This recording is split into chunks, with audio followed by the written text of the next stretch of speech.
राम राम राम राम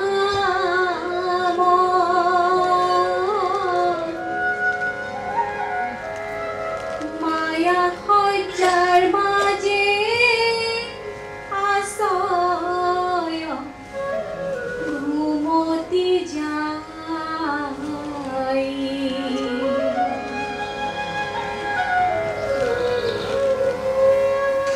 তুমি হে চৈতন্য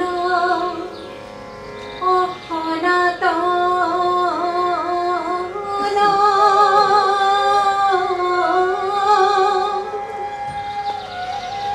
राम राम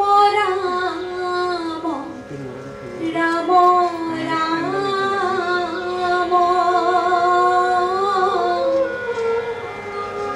आमी अचेतना दियुक नाथ जगाई ক্ষুদ্র সুখে বহু আশা করি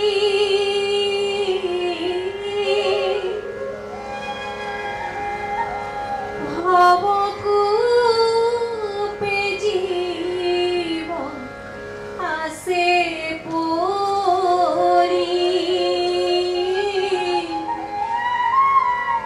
কালহৰ বেদংশী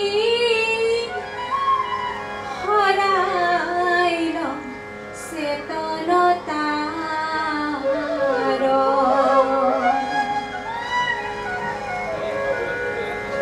মুখ্য ৰূপত বাক্যামৃত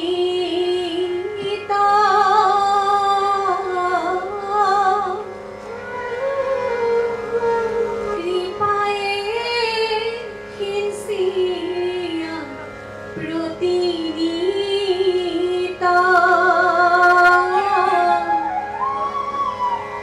দয়াময় কৃষ্ণ কৰিও মোক উদ্ধাৰ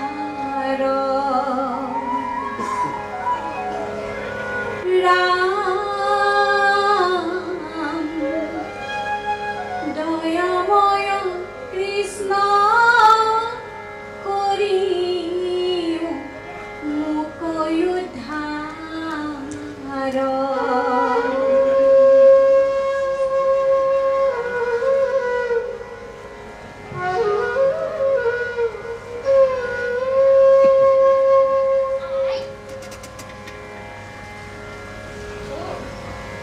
তোমালোকো আহিছা মই গমকে পোৱা নাই দিয়াচোন দিয়া আটায়ে সেৱা লোৱা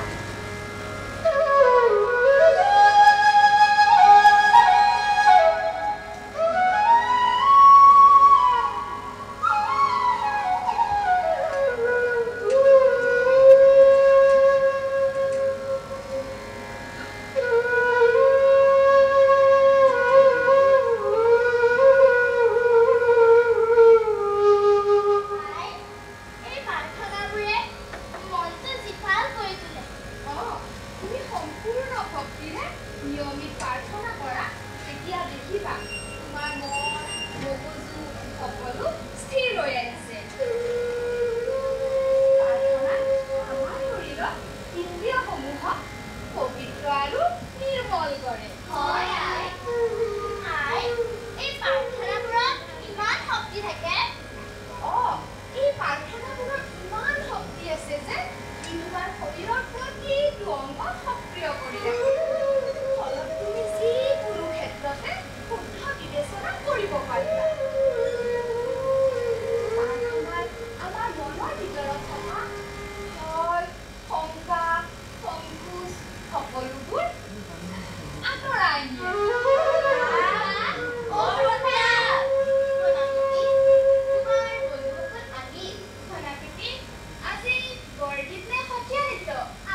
নৃত্য কৰিবা আজি মই নৃত্য শিকাম প্ৰথমতে পুৰুষুৰা আৰু প্ৰকৃতি উৰা দিয়া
আজি তোমাক গণকুশী প্ৰাথমিক বিদ্যালয় প্ৰধান পণ্ডিত গম্ভীৰম দাসৰ তত্ত্বাৱধানত বিদ্যালয়ত নাম লিখাই দিবা তুমি এতিয়া ডাঙৰ হৈ পঢ়া শুনা কৰিলেহে তুমি জীৱনত আগবাঢ়ি যাব পাৰিবা হয় পিতাই বিদ্যালয়ত মইতো বহুত বন্ধু পাম খেলিব পাৰিম কিমান যে ভাল লাগিব পিছে বিদ্যালয়ত গৈ খেলি থাকিলে নহ'ব শিক্ষাগুৰুৰ কথা আখৰে আখৰে পালনো কৰিব লাগিব তুমি তোমাৰ দাদাক দেখিছা শান্ত শিষ্ট আৰু পঢ়াত যে কিমান ভাল শিক্ষাগুৰুৱে খুব মৰম কৰে ময়োতো হয় হবা হবা কিয় নহবা তোমাক বিদ্যালয়ত নাম লিখাই দিয়াৰ আগতে কীৰ্তন ঘৰত সেৱা কৰি যা কীৰ্তন ঘৰত সেৱা জনা তুমিতো নাম প্ৰসংগ খুব ভাল পোৱা হয় আই তেনেহ'লে ব'লা আমি কীৰ্তন ঘৰতে যাওঁ হ'ব বিতাই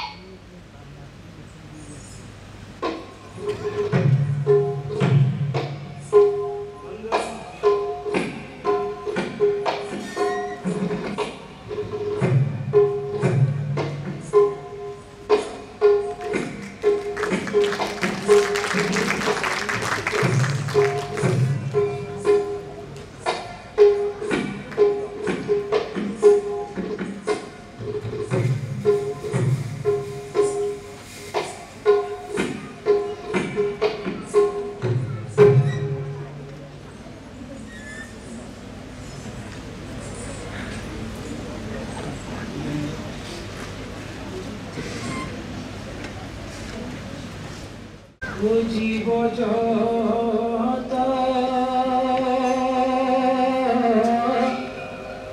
রাম রাম রাম রাম রাম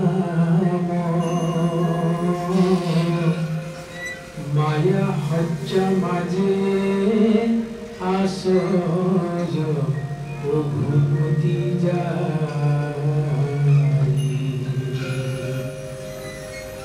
তুমি হে চৈতন্য ও সনাতন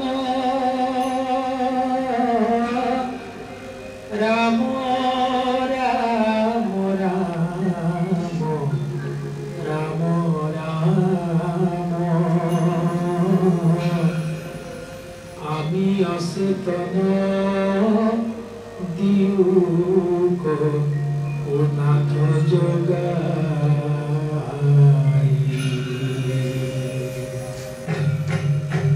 লয়ু হৰি নামে লয়ু হৰি নামে লয়ু হৰি নামে লয়ু হৰি নামে হৰিৰ চৰণে হৰণ বাবুহে লয়ু হৰি নামে লয়ু হৰি নামে লয়ু হৰি নাম লয়ু হৰি নাম হে লয়ু হৰি নাম লয়ু হৰি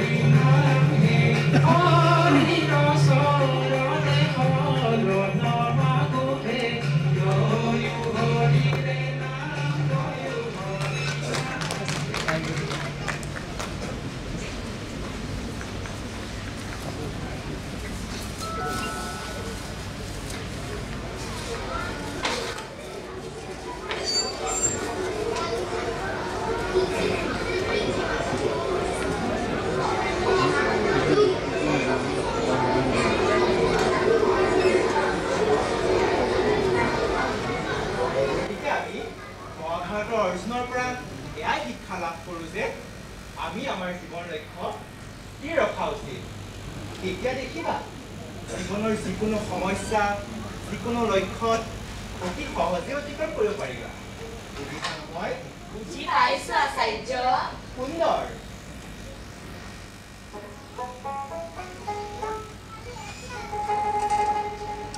ৰায় চৌধুৰী তোমালোকে অকণমান নিজৰ পাতটো আঁৰাই থাকাচোন আহক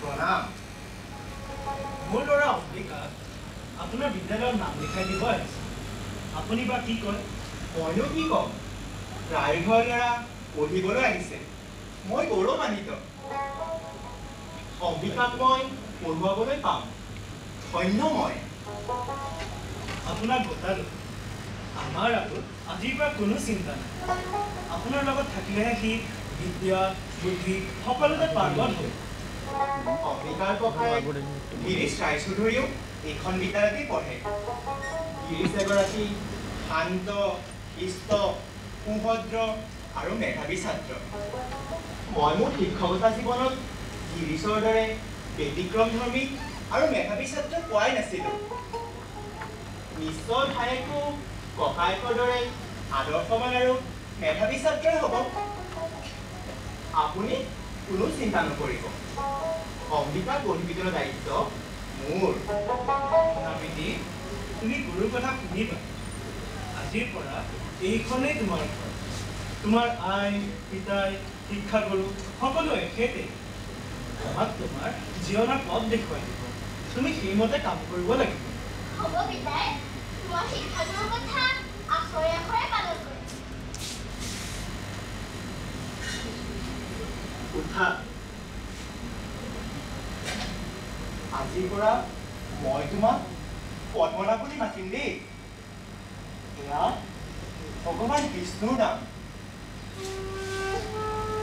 অম্বিকা এদিন বিষ্ণুৰ তুল্য হওক তাকেই মই কামনা কৰিছো এতিয়া মই আহিছো তুমি খাবা হ'ব পিতাই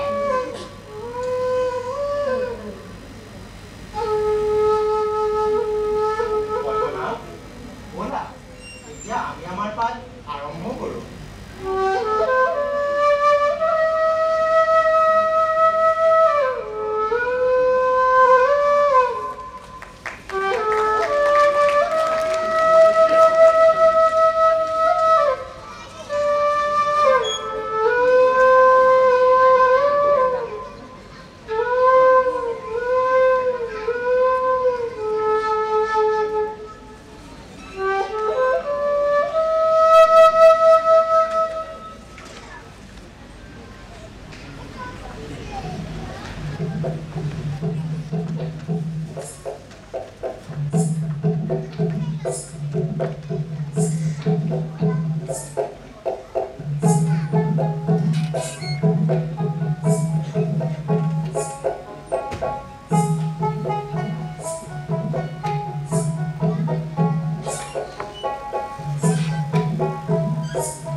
পিছে ইয়াত থকা বুঢ়াটো যিহে আম খোৱা দেখিলে সুদাই নেৰিব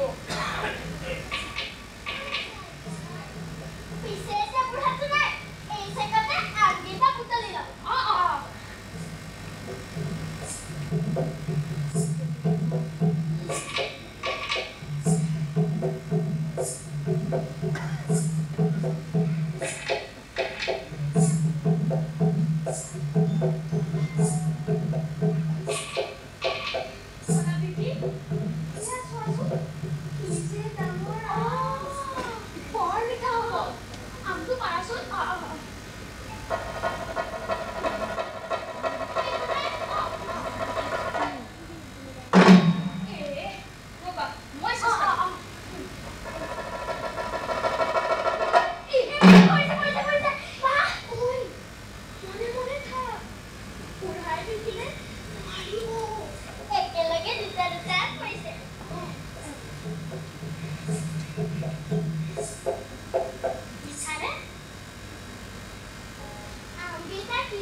এটা মোৰ দাল উঠ মই কিয় উঠিম কেনে কয় মানে তই মই দেখিবি নেকি মই মই থাকিম নহব এটা মই ভাই তই টানি দিয়া কো মই এইবোৰ টানিব নোৱাৰো দেই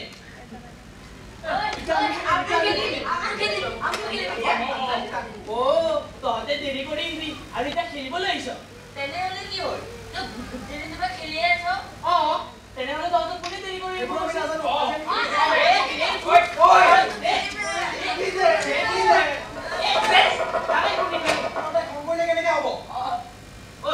আজি কিবা বেলেগ খেল খেলো দে তাৰ বাবে কোনোবা ৰৈ থাকে নেকি কি সদায় সদায় দেৰি কৰি থাকিব আৰু আমি তাৰ বাবে ৰৈ থাকিম মই মাতিব যাব নোৱাৰো দেই তই যা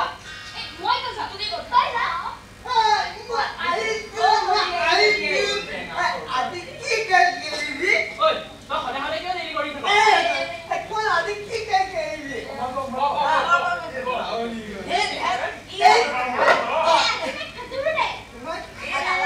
সদায় সদায় নৈত নাখাতো আজি কিবা বেলেগ খেল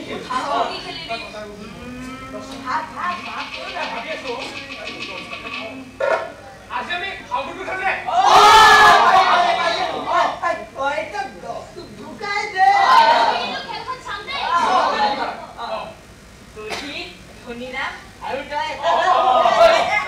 মই গধি লগত নেখেলো দেই যদি তাৰ লগত হ'ব লাগে মই কিয় যাওঁ খেলা আমাৰ লগত মই দলটো বেলেগ দে গধি আৰু আমি দুজন এটা দল শুনিনা আৰু তোৰ দুজন এটা দল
কাবিনী কাবিনী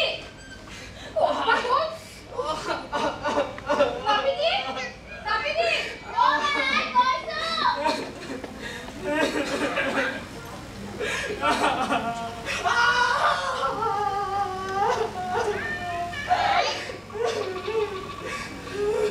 নাবিনী তুমি কিয় নদী যাব পাৰিছা তোমাৰ উৎপন্নৰ গুছৰ শুনি ঘৰৰ মান সন্মান হানি হোৱা অৱস্থা হৈ গৈছে কিয় এইটো কৰি থাকা আই মই একো বেয়া কাম কৰা নাই হৰিৰামে নদীৰ বংশত ধৰি গালি পাৰিছে তাক দুখীয়া লেতেৰা বুলি ইটিকিং কৰি মাৰধৰ কৰিছে সি বেয়া কাম কৰিছে আই তাক মই শুধৰাইহে দিছো সেয়া কিবা বেয়া কাম হৈছে আই তুমিয়েই কোৱাচোন সেইবোৰ মই নাজানো আগত ধৰা আৰু শপত লোৱা আজিৰ পৰা এনে কাম নকৰো বুলি এনে কাম নকৰো বুলি মই কিয় শপত খাম কোনোবাই কাৰোবাক সেৱা জ্ঞান কৰিব তাক নীৰৱে থাকিলে হ'ব জানো মই এনে কাম নকৰো বুলি শপত খাম বাৰু কিন্তু এনে ভাল কামে মই সদায় কৰিম মোক বাধা নিদিবা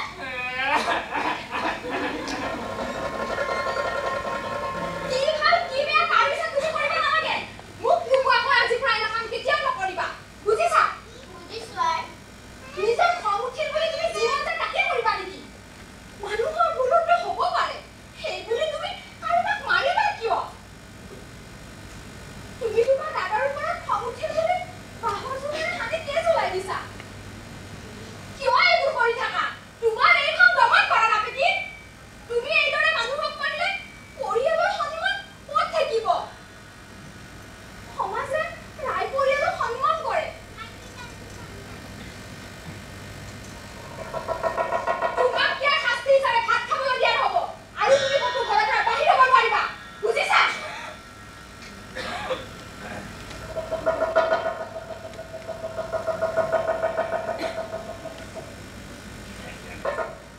আয়ে কোৱা কথাবোৰ হয় কিন্তু এই ধ্বংসকাৰী কামবোৰ কোনে দমন কৰিব সকলোৱে কি চকুমুদি থাকিব তেতিয়া দেখোন চাৰিওদিশে বিশৃংখল পৰিস্থিতি হ'ব সেইবোৰ আনে সহ্য কৰিলেও মই কেনেকৈ সহ্য কৰিম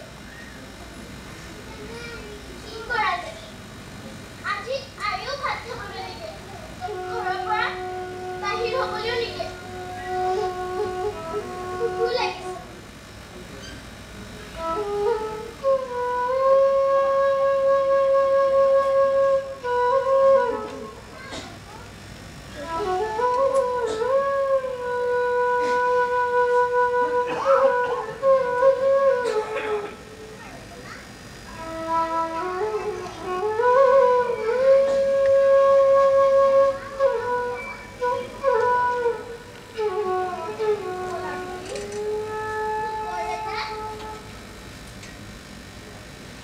মন মাৰি নাথাকিবা এয়া লোৱা তোমাৰ বাবে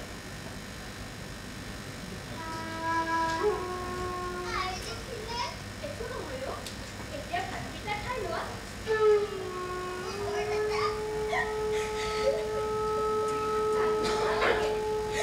খাওঁ ময়ে খুৱাই দিওঁ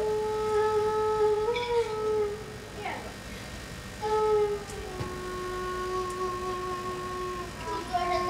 মোক ক্ষমা কৰিবা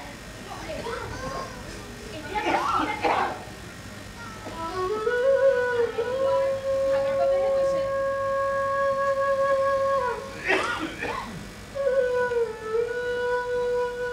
তুমি মোক ইমান মৰম কৰা তুমি জানো মোক নকৰা সেই যে নখন্দা নদীত মাছ মাৰিবলৈ যাওঁতে ভৰিত পকা বাঁহৰ ফুলে দিলা তুমি জানো মোক ঘৰলৈ পিঠিত উঠাই অনা নাছিলা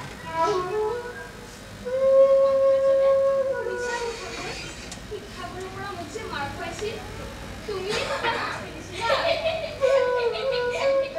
তুমিও ভাল কথা মনত পেলাই দিছা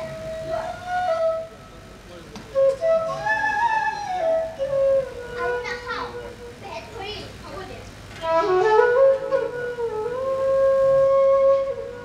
ইহঁত দুয়োৰে ভাতৃ প্ৰেম দেখি সকলোৱে লৱকুশৰ লগত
তই এইফালে কিয় আহিলি মই আহিব কৈছো ঐ নাহিবি এফালে নৰবা ঐ কাম কৰিব আহিব ঐ ৰাতি কৈছো এবাৰ ক'লে কি হ'ব নেকি মই কি কৈছো ঐ নাহিবি এফালে মই কৈছো ঐ নাহিবি মই কি কৈছো ঐ মোৰ মাটি এখিনি তোমাক খেলিব পাৰিছো মোক ধান কাম কৰি দিব এতিয়া মোৰ মাটি ধৰিব পাইছিলে তোমালোকে মোৰ লগত কাম কৰি আছা মাটি আজি ল'ব লাগিব এইখিনি আমাৰ আমি যিহেতু ইমান বছৰে খেতি কৰিছো এতিয়া তোমাৰ কেনেকে হ'ল খেতি কৰিলে বোলে কি তোমাৰ মাটি হ'ব নেকি কথা ক'ব আহিছে কষ্ট কৰিম আমি আৰু বহি কৰি ৰাখিবই ঐ এবাৰ ডাঙৰ পাপা এই মাটিয়ে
কথা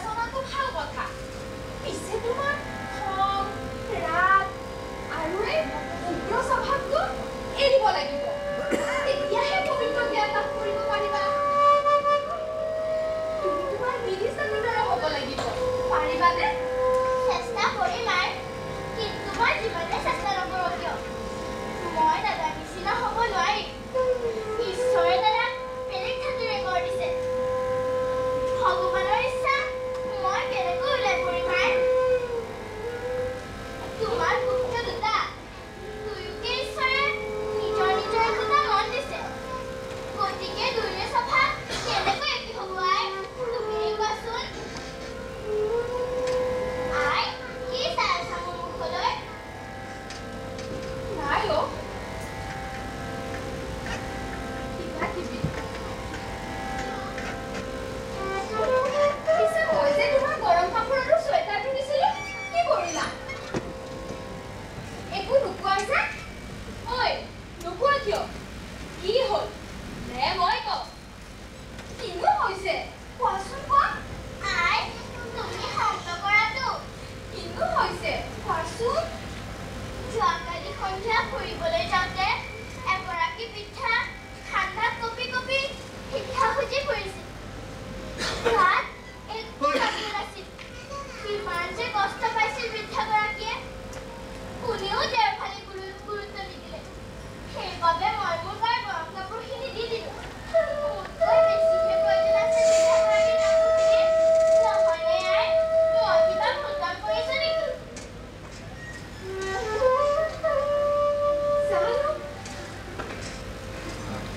তুমি বা কি হ'বলৈ গৈ আছা?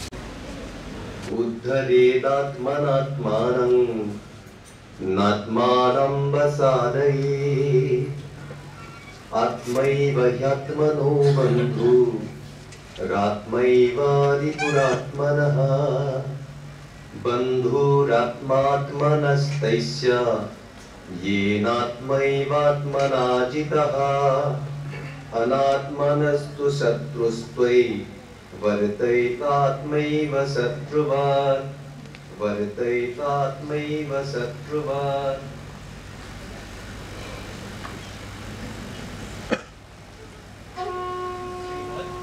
ভগৱদ্গীতাত কৈছে মানুহে নিজেই নিজকে সংসাৰ সমুদ্ৰৰ পৰা উদ্ধাৰ কৰিব লাগে আৰু নিজকে কেতিয়াও অধোগতিৰ পথত নিক্ষেপ কৰিব নালাগে। কাৰণ মনুষ্য নিজেই নিজৰ মিত্ৰ আৰু নিজেই নিজৰ শত্ৰু। আচাৰ্য, প্ৰতিটো শব্দই মানৱ জীৱনৰ অতিকেই প্ৰয়োজন। হয়, তোমালোকে বুজি পাইছা নহয়? বুজি পাইছো আচাৰ্য। পিছে তোমালোকক নিজৰ জন্মভূমিৰ ওপৰত এটি টোকা লিখি আনিব দিছিলোঁ, বুজিছা নহয়? লিখিছো আচাৰ্য।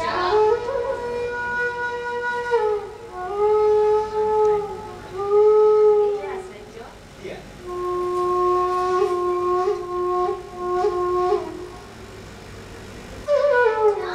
ময়ো এটি টোকা লিখি আনিছো। দিয়া।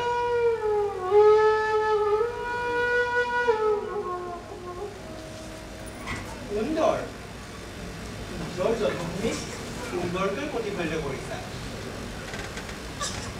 পদ্মনাভ, আজি তুমি শিক্ষাৰ্থীসকলক শ্ৰীমন্ত শংকৰদেৱৰ সত্ৰনৃত্যৰ কৃষ্ণনৃত্য শিকোৱা। আমি আমাৰ সংস্কৃতি ৰক্ষা কৰিলেহে চিৰযুগমীয়া হ'ব। পদ্মনাভ, তুমি সাজু হোৱা। হ'ব আচাৰ্য। শিক্ষাৰ্থীসকল, তোমালোকো সাজু হোৱা। হ'ব আচাৰ্য।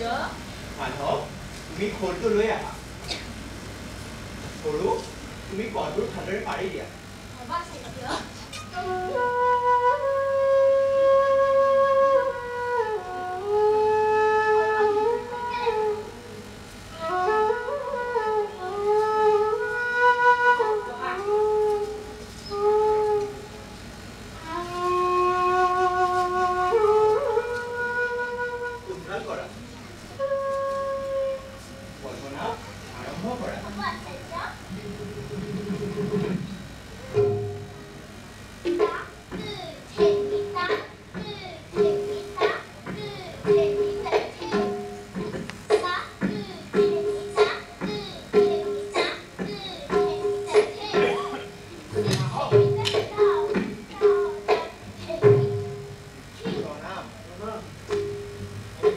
পাইছে তোমাৰ দুষ্টামিবোৰ হৈছে পঢ়া শুনা কেনে চলিছে অম্বিকাক মই প্ৰথম দেখি তাৰ গুণগৰিমা দেখি পদ্মনাথ নাম দিছিলোঁ মই ঠিকেই নাম দিছিলোঁ পদ্মনাথ সকলো ক্ষেত্ৰতেই পাৰ্গত পঢ়া শুনা খেলা ধূলা নৃত্য গীত সাহিত্য এই সকলোৰ ক্ষেত্ৰতেই পাৰ্গত পদ্মনাভৰ লিখনি সকলোৰে হৃদয় জয় কৰিবলৈ সক্ষম হৈছে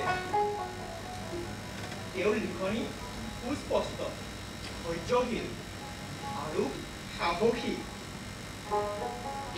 কেতিয়াও বাৰু অন্যায় চিন্তা নকৰে অনিষ্টকাৰী লোকক অহিত লোকক সৎপথত ঘূৰাই আনিবলৈ চেষ্টা কৰে আৰু যদি সেই ব্যক্তি সৎপথত ঘূৰি নাহে তেন্তে তেওঁক দমন কৰিবই যিকোনো প্ৰকাৰে পৰাধীন হৈ থাকি ভাল নাপায় স্বাধীন চিতিয়া মন লৈ বহুত ভাল পায় বিজ্ঞজনক সন্মান ঈশ্বৰৰ প্ৰতি বিশ্বাস আৰু পিতৃ মাতৃক সন্মান দিব জনাই এই ভাত এৰি মহৎ কাম কৰিবই এদিন দেখিব সকলো গৌৰৱান্বিত হ'ব দেশৰ উজ্জ্বল নক্ষত্ৰ হ'ব 12 বছৰ বয়সতে বহু বিজ্ঞ ব্যক্তিৰ আদৰ্শ গ্ৰহণ কৰি কাম কৰিব লৈছে জনগণৰ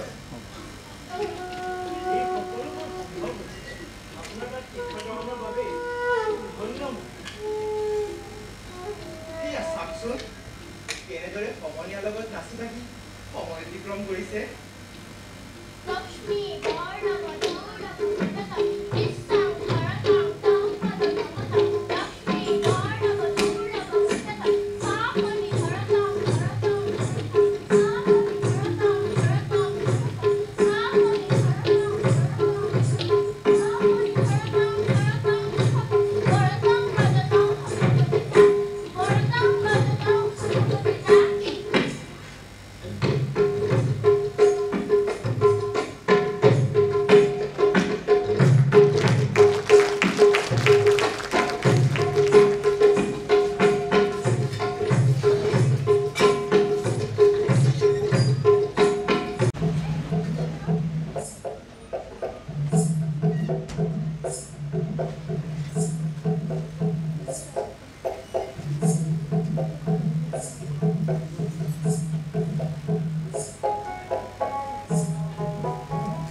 উচিত ৰান্ধনি ঘৰৰ পেৰৰ পিছফালে টকা কেইটামান চোৱা যায়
ইউটিউ নিষ্ঠুৰ ৰূপ ধাৰণ কৰে 1896 চনত বৰপেটাত হোৱা প্ৰবল ভূমিকম্প আৰু বানপানীৰ সংহাৰী ৰূপত বিধ্বস্ত হৈছিল কৃষ্ণ নামৰ পৰিয়াল পিতৃ কৃষ্ণ নামে কাল ৰাখি মৃত্যুৰ দূত স্বৰূপে অহা ভূমিকম্পৰ কবলৰ পৰা 12 বছৰীয়া পুত্ৰ পদ্মনাভক ৰক্ষা কৰিবলৈ দেহৰ সৰ্বশক্তি প্ৰয়োগ কৰি কলাত পুলিচ সকলত অজ্ঞান হৈ পৰি গ'ল অম্বিকাৰ পিতৃৰ জীৱন ঘূৰাই অনাৰ যুদ্ধত কবিৰাজৰ পৰা দৰৱ হাতৰ মুঠিত লৈ হাতুৰি নাতুৰি ঘৰলৈ আহি পিতৃ কৃষ্ণ নামক নিজৰ সান্নিধ্যৰ পৰা চিৰ বিদায় দিবলগীয়া হৈছিল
জন্মিলা পিতৃবিয়োগত ভাগি পৰিছে।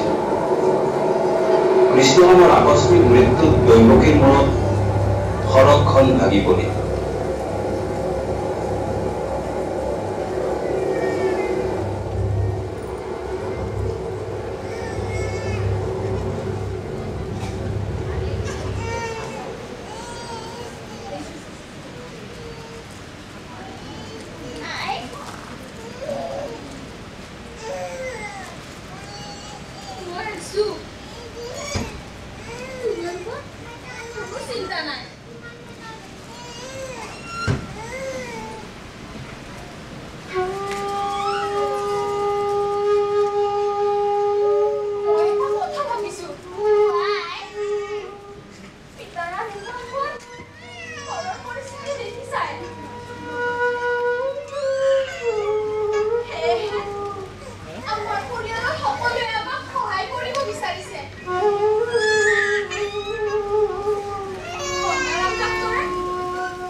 সীমান্ত শৰ্মাৰ ৰচনা আৰু পৰিচালনাৰে আপোনালোকে উপভোগ কৰিলে এখন সুন্দৰ নাট পথ বনাম নিশ্চয় আপোনালোক সকলোৱে উপভোগ কৰি ভাল পালে আৰু এই কলা কুশলীসকলৰ বাবে এটা হাত চাপৰি বিচাৰিছো আপোনালোকে আৰু লগতে এই নাটখনৰ লগত জড়িত প্ৰতিগৰাকী ব্যক্তিক আমি মঞ্চলৈ আমন্ত্ৰণ জনাইছো গতিকে আপোনালোকৰ লগত অলপ চাহ চিনাকি বাবে আহক সকলোৱে কেৱল অভিনেতা অভিনেত্ৰীসকলে নহয় ইয়াৰ আৰুতো বহু কেইজন ব্যক্তি থাকে একোখন নাট সফল কৰিবৰ বাবে আমি সকলোকে মঞ্চলৈ আমন্ত্ৰণ জনাইছো আমি বিনীতা শৰ্মা ডাঙৰীয়াক আমন্ত্ৰণ জনাইছো আমি সীমান্ত শৰ্মা ডাঙৰীয়াক আমন্ত্ৰণ জনাইছো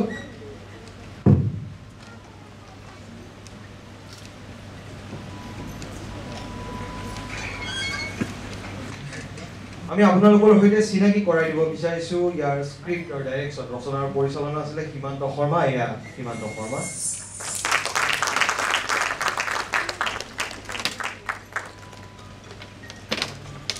এই নাটকৰ সহ পৰিচালক বিনীতা দেৱী আৰু ধ্ৰুৱজ্যোতি কলিতা হাত চাপৰি এটা হ'ব লাগে আৰু এই হাত চাপৰি চলি থাকিব লাগে এই সকল কলা কুশলীৰ বাবে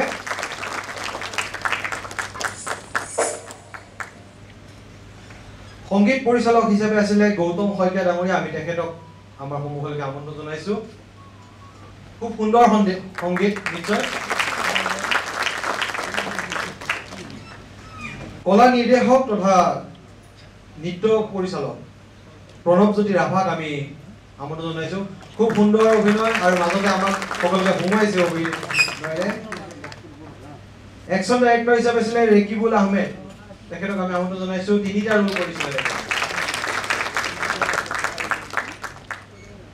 পাপেটাৰ আছিলে কৰিশ্মা তালুকদাৰ আৰু গণেশ বড়ো তেওঁলোকক সন্মুখলৈ আমন্ত্ৰণ জনাইছো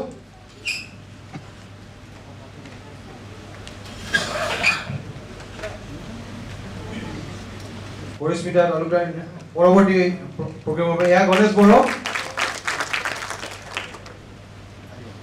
এয়া পৰিস্মিতা তালুকদাৰ বেকগ্ৰাউণ্ড ছিংগাৰ আছিলে ভাস্কৰ জ্যোতি ওজা আৰু দীপা মহন্ত আৰু লগতে হাৰ্দিক শৰ্মা ধ্ৰুৱজ্যোতি কলিতা ৰাজনৱ শৰ্মা ধীমান শৰ্মা ৰেকিবুল আহমেদ প্ৰণৱজ্যোতি ৰাভা অংগৰাগ মহন্ত কৌস্তৱ চৌধুৰী দেৱপ্ৰতিম গোস্বামী আৰু কৃতাৰ্থ শৰ্মা বেকগ্ৰাউণ্ড ভইচ স্বপন দাস পিছফালে আছে এবাৰ সকলোৱে পিছফালে হাত চবৰে দিব কষ্টিউম চিত্ৰময় কাকতি খুব সুন্দৰ কষ্টিউম হৈছিলে এয়া সন্মুখত লগতে আছিলে প্ৰণীতা চৌধুৰী আৰু হিমাংশু দাস কষ্টিউমত পিছফালে পিছৰ মানুহকেইজন আজি সঁচাকৈ আকৌ এবাৰ পিছফালে আছে মঞ্চৰ এই সময়খিনিত আকৌ এবাৰ হাত চাপৰি সকলোৰে বাবে যিসকল সঁচাকৈ পিছফালে আছে মেকআপ আছিলে জ্যোতিস্মিতা কলিতা নিশ্চয় পিছফালে জ্যোতিস্মিতা কলিতা আৰু যিটো বস্তু নহলে যিটো দিশ নহলে হয়তো একেবাৰে কেতিয়াও সফল নহয় একোখন নাট বুলি নহয় সকলো ধৰণৰ কাৰ্যক্ৰমে সফল নহয় সেয়া হ'ল লাইট আৰু সাউণ্ড লাইট আৰু সাউণ্ডত আছে মহেশ দাস আৰু জয়ন্ত মহন্ত তেওঁলোকৰ চাগে পিছফালে আছে এবাৰ হাত চাপৰি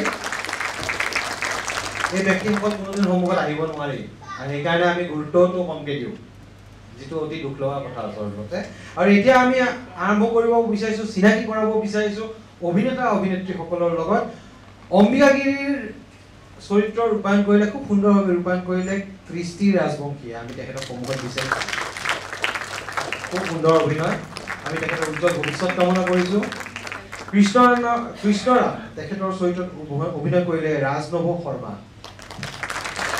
খুব মেচিয়ৰ এক্টিং তেখেতৰ ভাল লাগিলে দৈৱকীৰ চৰিত্ৰত কৃষ্ণা কলিতা ৰাজবংশী মাতৃৰ চৰিত্ৰত খুব সুন্দৰ অভিনয় গিৰিশ খুব গম্ভীৰ এটা চৰিত্ৰ আছিলে আৰু তাৰ অভিনয় কৰিলে হাৰ্দিক শৰ্মা খুব গুৰুগম্ভীৰ এটা চৰিত্ৰ লক্ষ্মীৰ চৰিত্ৰ আছিলে পলক কৈৰী ৰোহিণীৰ চৰিত্ৰত লনি কাকতি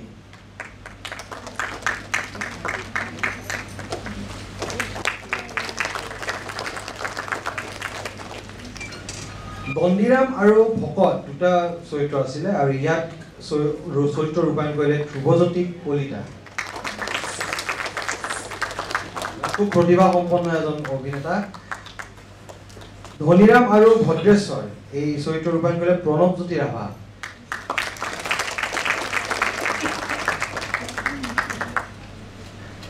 দধি, ৰহিম আৰু বুঢ়া মানুহ তিনিটা চৰিত্ৰত অভিনয় কৰিলে ৰকিবুল আহমেদ।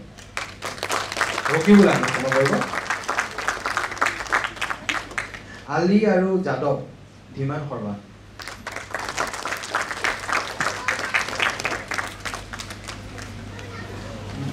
মদন আৰু যোগেন এই চৰিত্ৰ ৰূপায়ণ কৰিলে দেৱপ্ৰতীম গোস্বামী।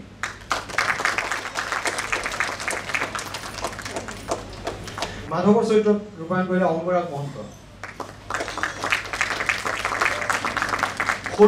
সৰু ৰোলটো আছিলে কৌস্তৱ চৌধুৰী।